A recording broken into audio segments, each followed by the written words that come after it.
Be ready.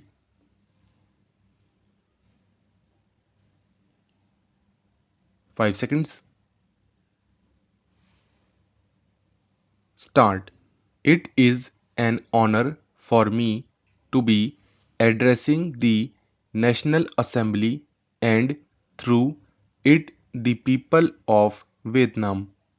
I would like to thank the members of this assembly who represent all regions of your country and particularly Madam Chairperson for extending the invitation. And I would like to thank President Nguyen Phu Trong and the government and people of Vietnam for the warm hospitality accorded to my delegation and me over the past 2 days. For India, all diplomatic engagements are important, but some relationships are special. Our friendship with Vietnam is certainly special. Vietnam is the first ASEAN and Southeast Asian country I am visiting in my capacity as President of India. In fact, this is my first state visit to any nation to the east of India. Vietnam is always on our minds and always in our hearts. It is pivotal to India's Act East policy. The strength of engagement between two countries is represented by their bilateral calendar. 4 years ago, my predecessor, President Pranab Mukherjee, came to Vietnam. 2 years later, in 2016, our Prime Minister, Mr. Narendra Modi, arrived for a landmark visit that upgraded our linkages to a comprehensive strategic partnership. The year 2018 has been even more intense.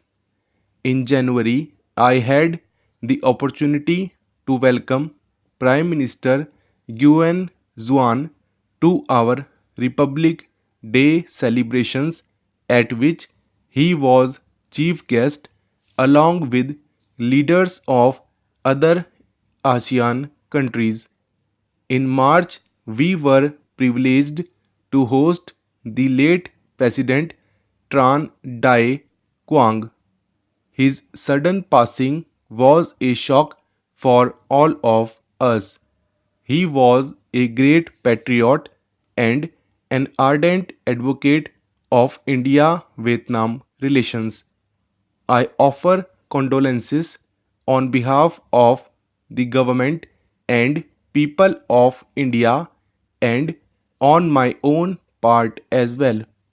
I would take this opportunity to congratulate General Secretary and President Nguyen Phu Trong for the overwhelming confidence reposed in him by the party and the National Assembly and for assuming the responsibility of President of Vietnam.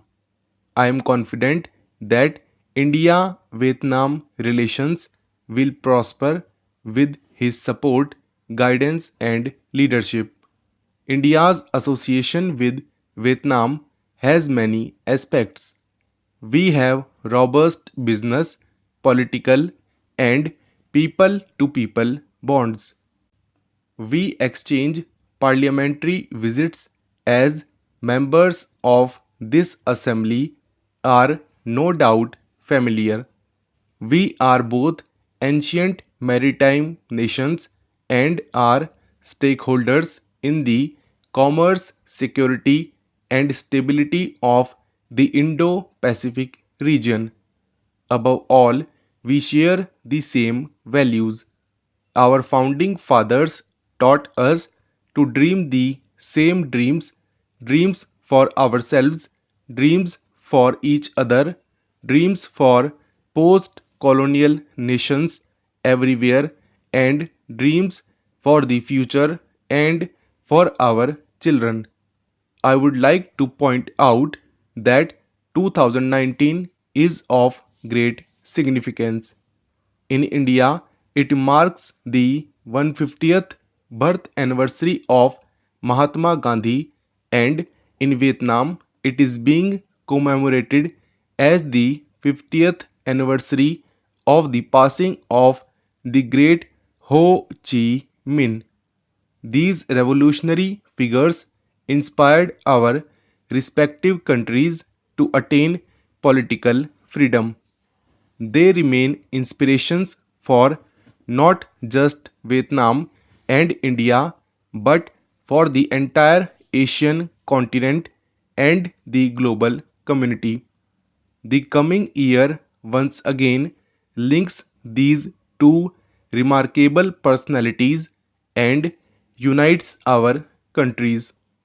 The values of liberty, freedom, and integrity that Gandhiji and President Ho Chi Minh espoused are rooted in our shared history, a history of scholarship and mutual learning, and of abiding Buddhist and Hindu spiritual connections.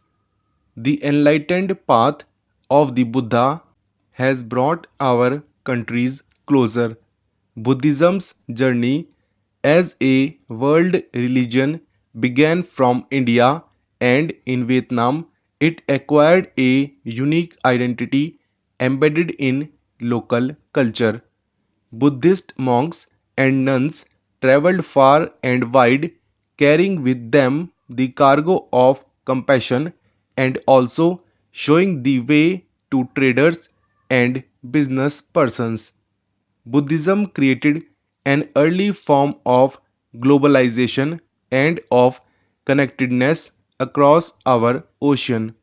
Yesterday in Da Nang, I saw glimpses of Vietnam's rich heritage when I visited the Museum of Cham Culture and the Maison Temple complex, where I was happy to note the Archaeological Survey of India is contributing to the restoration of your cultural marvels. Almost 2000 years ago, the Cham kingdom symbolized one of history's great civilizations. From Vietnam, it traded across the ocean, its ships carrying goods as far west as India and West Asia. It is believed that ancient Vietnam had flourishing maritime and trade links with southern India's Pallava and Chola kingdoms. Those pioneering travelers and pilgrims promoted fraternal relations between cultures and countries, but within a framework of restraint and self discipline, sustainability, and accommodation. These are important lessons from Lord Buddha that are relevant for us even today, members of the National Assembly. The historical values and lessons I referred to have also shaped India's approach to socio-economic development.